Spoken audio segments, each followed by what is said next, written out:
नमस्कार मित्रों, स्वागत है मित्रों आपका। और बहुत बहुत जो है अभिनंदन। आज का वीडियो है रत्नों के ऊपर। रत्नों के बारे में आज हम बात करेंगे कि रत्न हमारे जीवन में किस प्रकार सकारात्मक प्रभाव छोड़ते हैं। तो हम रत्नों का चुनाव कैसे करें, ये कुछ जानकारी हम इस वीडियो के माध्यम से करने वाले हैं। ज्योतिष में रत्नों को किस तरह से मतलब जो है पहनाया जाता है और किस तरह से मतलब जो है रत्न को सजेस्ट किया जाता है कि किसी के जीवन में रत्न से वो कैसे लाभ प्राप्त कर सके। मित्रों, यहाँ जो है एक बहुत ही सरल भाषा में हम ये बात करेंगे कि आपने जो है एस्ट्रोलॉजर हैं, ज्योतिष जानकार हैं, आचार्य हैं, वो बताते हैं कि ये आपको थोड़ी बहुत जानकारी तो होगी कि मेष से लेके मीन तक की जो राशियां हैं उसमें राशि का जो स्वामी होता है उसका रत्न पहन लिया जाता है। ये कॉमन बात है कि मतलब आपकी जो है राशि मेष है तो उसका स्वामी मंगल है, तो मंगल का रत्न जो है मूंगा है वो आप पहन सकते हैं। एक साधारण सी बात है। वृषभ वाले शुक्र का रत्न हीरा या ओपल जो है वो पहन सकते हैं। मिथुन राशि वाले बुध पन्ना पहन सकते हैं और इसी तरह से कर्क राशि वाले मोती पहन सकते हैं, सिंह राशि वाले मालिक पहन सकते हैं और कन्या राशि वाले फिर बुध का रत्न पन्ना पहन सकते हैं। तुला राशि वाले वृषभ का वो शुक्र का रत्न हीरा डायमंड पहन सकते हैं, ओपल पहन सकते हैं और फिर वृश्चिक राशि के जो है मूंगा पहन सकते हैं और धनु राशि के गुरु का रत्न पुखराज पहन सकते हैं और मकर राशि के नीलम पहन सकते हैं और कुंभ राशि के भी नीलम पहन सकते हैं और मीन राशि के पुखराज पहन सकते हैं। ये कॉमन सी बात है, ये शायद मतलब नहीं पता हो तो भी मैंने बता दी कि ये इस तरह से रत्नों का चुनाव पहना जाता है। और इसी तरह से मतलब जो है रत्न जो है राशियों के आधार पर, अगर नहीं किसी को पता है, अगर किसी की कुंडली नहीं है तो वो राशियों के आधार पर इस तरह से रत्न पहन सकता है। फिर भी उसे ये देखना पड़ेगा, अगर मान लो रत्न प्रभाव सही कर रहा है, रत्न का जो है प्रभाव अच्छा है, सकारात्मक प्रभाव से मिल रहा है, फायदा हो रहा है, तो वो इस रत्न को इस तरह से रत्नों को पहनकर अपना लाभ प्राप्त कर सकता है। लेकिन इसमें जो है जो हम महत्वपूर्ण एक जानकारी, जो महत्वपूर्ण जो बात है वो ये है कि इस तरह से हम रत्नों का चुनाव साधारणतः तौर पर कर तो सकते हैं, लेकिन हमें जब तक पूरी तरह से हमें हमारी कुंडली के बारे में और हमारे जो है होरोस्कोप में जो ग्रह किस तरह से प्रभाव कर रहे हैं और क्या मतलब जो है ग्रह अपने जो है भाव में बैठा हुआ है, क्या लेकर बैठा हुआ है, किस तरह से वो हमारी कुंडली में जो है वो अच्छा या बुरा प्रभाव दे रहा है, उसके आधार पर हमें जब सटीक कुंडली होती है, शुद्ध कुंडली जिसे मतलब टाइम प्लेस बर्थ जो है टाइम होता है, वो डेट सन के आधार पर जो कुंडली बनाई जाती है सटीक, तो उस कुंडली के माध्यम से जब हम रत्न का चुनाव करते हैं वो एक महत्वपूर्ण और विशेष बात है। और उस तरह से अगर हम रत्न का चुनाव करते हैं उसमें देखकर और सही तरीके से जानकारी करके, तब वो रत्न हमें सकारात्मक प्रभाव देता है और बहुत अच्छा प्रभाव देता है और आपके जीवन में आने वाली बाधाओं का भी वो निवारण करता है। तो इस विषय में हम जो है बात करने वाले हैं कि आपने सभी जो लोग हैं वो अपनी कुंडली अगर नहीं भी देखे हैं या जानते हैं तो उनके लिए समझने के लिए बहुत आसान तरीका बता रहे हैं। जैसे कि मेष लग्न वाले हैं, मेष लग्न और राशि दोनों जो है अलग अलग बात है। मेष लग्न और राशि, कुंडली में प्रथम भाव जो होता है उस पर लग्न लिखा हुआ होता है और उस पर जो है प्रथम जो भाव है पहला वो लग्न कहलाता है। उस लग्न को देखकर जो है रत्न का चुनाव किया जाता है। अगर मान लीजिए मेष लगन है या वृषभ लगन है तो उसके आधार पर उसके स्वामी का रत्न जो है वो पहना जाता है। यहां हम राशियों की बात नहीं कर रहे हैं, यहां हम बात कर रहे हैं मेष लगन वाला जो है व्यक्ति मूंगा पहन सकता है। मूंगा पहने बहुत जरूरी है उसके लिए। कभी कभी व्यक्ति के जीवन में, हाँ मेष लगन वाले व्यक्ति के बारे में बात कर रहे हैं, मेष लगन का जो व्यक्ति है उसका मंगल अगर कमजोर स्थिति में चला जाता है, कमजोर स्थिति में जाने से मतलब यह है कि 6, 8, 12 यहाँ भी चला जाए और उसका जो है अंश है उसमें कम हो जाए, और अगर मान लो आपको लगे कि मतलब मंगल सकारात्मक प्रभाव नहीं मिल रहा है, व्यक्ति कमजोर है और उसे अपने जीवन में जो वो चाहता है वो उसे सही आसानी से नहीं मिल रहा है, तो उस व्यक्ति को निश्चित ही मूंगा पहनना चाहिए, जिससे उसके जीवन में साहस मिले और वो आगे बढ़ने में उसके लिए मदद मिले। वृषभ लगन, प्रथम भाव में वृषभ लगन हो अगर होता है तो उसके लिए डायमंड व्यक्ति पहन सकता है। डायमंड या ओपल वो पहनेगा वृषभ लगन के लिए।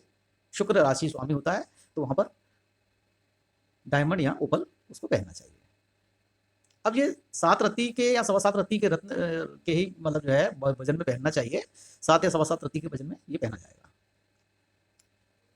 इसी तरह से 12 लग्न आती है। मेष के बाद वृष, वृष के बाद मिथुन, मिथुन के बाद कर्क, कर्क के बाद में सिंह। इस तरह से 12 जो लग्न होती हैं वो अपनी जो है कुंडली में आपको दिखाई देंगी, और वो लग्न के हिसाब से व्यक्ति चयन कर सकता है कि हमें कौन सा रत्न धारण करना चाहिए। ये भी एक सिंपल सी बात है, ये भी अधिकतर लोग जानते हैं। लेकिन यहाँ पर हम जो महत्वपूर्ण जो बात और जो करने वाले हैं वो ये है कि अगर मान लीजिए आपके मेष लगन होने के बावजूद आप मूंगा पहने हैं, उसके बावजूद भी आपको सकारात्मक प्रभाव नहीं मिल रहा है और आप फिर भी ऐसा लग रहा है कि आपको परेशानी है लाइफ में, तब आपको क्या करना चाहिए? मेष लगन और उसका पंचम स्थान, मेष लगन और उसका पंचम स्थान यानी कि पंचमेश, 1 से लेकर 5 तक अगर आप गिनेंगे तो 5वां स्थान जो होता है, 5वें स्थान का जो रत्न होता है, अगर मेष लगन की बात करते हैं तो 5वें स्थान पर सिंह राशि है।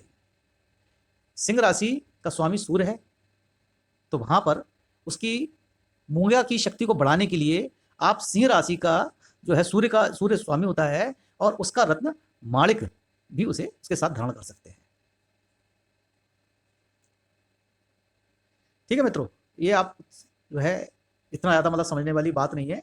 आप जो है कुंडली का आप एनालाइज खुद कर सकते हैं और उसमें ये चीज़ें स्वयं देख सकते हैं और रत्नों का चुनाव आप स्वयं कर सकते हैं, और इस तरह से आपको वो रत्न सकारात्मक प्रभाव देगा ही देगा। अब यहाँ पर जितने भी लग्न के लोग हैं वो अपने लग्न से 5वां स्थान चुन सकते हैं, और 5वें स्थान पर जो भी राशि है उस राशि के स्वामी का रत्न उसके साथ में उसको वो पहन सकते हैं। यहाँ मेष लगन में बात कर रहे हैं तो मेष लगन में 5वां जो स्थान है वो सिंह लगन है, मतलब सिंह राशि है, और सिंह राशि का स्वामी जो है वो सूर्य है, और सूर्य का रत्न जो है वो माणिक है। 7.25 रत्ती का मालिक आप उसके साथ में धारण कर सकते हैं। अगर वृषभ लगन है तो 5वां स्थान जो है वो कन्या राशि का हो जाएगा, तो वृषभ लगन वाले डायमंड के साथ में बुध का रत्न पन्ना धारण कर सकते हैं। अब मित्रों ये यहाँ जो है मेष वृष मिथुन ये जितने भी लगन है उसका 5वां स्थान आप देखते हुए उसका जो है रत्न आप धारण कर सकते हैं। आपको किसी से सलाह लेने की आवश्यकता नहीं पड़ेगी और आपका काम आसान हो जाएगा, आपके जीवन में सकारात्मक प्रभाव आना शुरू हो जाएंगे। एक महत्वपूर्ण बात और बताना चाहूंगा, मेष लगन में हम बात करेंगे, आपके जो है थोड़ा जल्दी समझ में आएगा। मेष लगन का जो पंचम स्थान होता है वो सिंह है, सिंह राशि है, और वहाँ पर और उसका स्वामी सूर्य है। यहाँ हमें और ज़्यादा मतलब जो है फायदा लेने के लिए और ज़्यादा जो है हमको सकारात्मक प्रभाव पाने के लिए और हमारी को जो है बल प्राप्त करने के लिए ग्रहों का, उसके लिए आप 9वें स्थान पर भी जा सकते हैं जो भाग्य कहलाता है, जो भाग्य का स्थान है। भाग्य का स्थान जो है वहाँ पर कौन सी राशि है ये आपको देखना होगा। मेष लगन से 9वें भाव में जो राशि होती है वो धनु राशि होती है। आप धनु राशि का स्वामी गुरु होता है और गुरु का रत्न पुखराज है। मित्रों पुखराज रत्न जो है आप धारण कर सकते हैं, एक साथ 3 रत्न धारण करना। अगर आपको ऐसा लगता है कि ये ज़्यादा हो जाएगा तो ऐसा कुछ नहीं है। जब हमारे जीवन में नकारात्मक प्रभाव पड़ते हैं और परेशानियां जब घिर आती हैं तो मैं एक क्या मैं जो है 2-2, 3-3, 4-4 रत्न भी पहनने पड़ सकते हैं और पहनना भी चाहिए। जीवन में कुछ उपलब्धि पाने के लिए हमें कुछ ना कुछ तो जो है करना पड़ता है और करना भी चाहिए। और अगर हम ये सोचते रहेंगे कि परेशानियां आ रही हैं, जीवन में ही लिखी हुई थी और जीवन में परेशानियां थी और नसीब था, तो ये सोचकर आप अपना पूरा जीवन जो है बेकार कर लेंगे और उसका जो है आपको कोई टाइम वेस्ट होगा और उसका कोई आपको फ़ायदा नहीं मिलने वाला। तो ये एक महत्वपूर्ण बात थी मित्रों। यहाँ जो है रत्नों के द्वारा सकारात्मक प्रभाव पाने के लिए हमें रत्नों का जो है चुनाव इस तरह से करना है जिससे हम अपने जीवन में सफलता प्राप्त कर सकें और जो हम चाहते हैं उसे हम सरलता से और सहजता से प्राप्त कर सकें। प्रथम भाव लग्न, पंचम भाव और नवम भाव, इन तीनों के जो रत्न पहन लेता है तो उसके जीवन में अगर जरूरी हो तभी तीनों के रत्न पहनना है, वरना लग्न का और पंचम स्थान का जो स्वामी है उसका जो है रत्न जरूर पहनना है। इससे आपको बहुत जो है सकारात्मक प्रभाव देखने को मिलेंगे। और अगर आपकी कुंडली में कोई दोष है, परेशानी है और बहुत ज़्यादा बाधा है तो फिर तीसरा जो है भाग्य स्थान का जो रत्न होता है उसे आप धारण करें। क्योंकि आपको ये जानना चाहिए कि परेशानी जो है, प्रॉब्लम जो है वो जीवन में हमें, अगर हम बैठे रहें और हम कार्य करते रहें, लोग कहते हैं कि हम तो बहुत परिश्रम करते हैं, बहुत मेहनत कर रहे हैं, लेकिन हमें उसका उचित परिणाम मिल नहीं रहा है, तो समझ जाना चाहिए कि ग्रह उनके साथ में किस तरह से जो है उसके जीवन भर जो है संकट पैदा कर रहे हैं और उसको आगे बढ़ने में बाधा दे रहे हैं। इसलिए ये हमें चुनाव करना होगा और ये रत्नों का चुनाव करके हम जो है अपने जीवन में आगे बढ़ सकते हैं। और रत्न हमें हमारी ऊर्जा शक्ति देता है, हमारे मन में सकारात्मक प्रभाव देता है, जिससे हमें आगे बढ़ने में सहायता मिलती है। और ये आप बिल्कुल दिमाग से निकाल दीजिए कि हम कुछ नहीं करेंगे और कुछ समय आएगा तो अपने आप ही ठीक हो जाएगा सब कुछ। ऐसे ऐसे करके जीवन जो है आगे बढ़ता जाता है और परेशानियां और बढ़ती जाती हैं। इसलिए जितना हो सके उतना जो है कुंडली का एनालाइज करवा कर या जो है स्वयं इस तरह से देख कर रत्नों का चुनाव करें और रत्नों को धारण करें। तो आज का ये वीडियो रत्नों के ऊपर था। तो मित्रों, अगर आपको फिर भी कोई बात समझ में आती नहीं है या आप कुछ थोड़ा सा समझने में अगर आपको प्रॉब्लम हो रही है तो आप वीडियो में कमेंट के माध्यम से टाइम, डेट, बर्थ भेजकर आप अपने लिए रत्न सजेस्ट करा सकते हैं।